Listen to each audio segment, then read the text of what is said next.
मेरा रब मुझे से पूछेगा न क्यों मुझसे शर्म आई। गुनाह करता था छुपो छुपो कर, न क्यों मुझसे शर्म आई।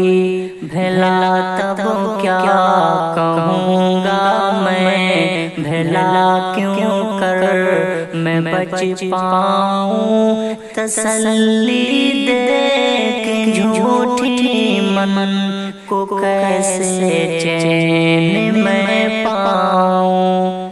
मैं भूला हूँ कि एक दिन मौत सब कुछ खत में कर देगी। मैं खुशी फहमी में जीता हूँ, वो सब कुछ भस्म कर देगी।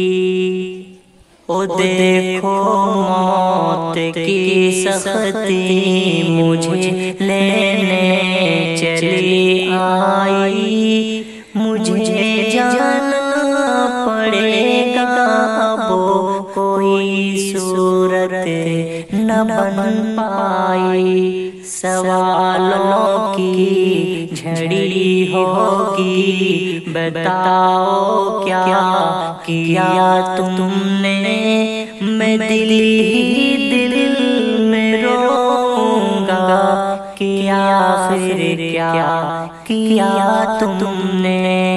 कलामे रब सदा देता मगर मैं कान न धरता।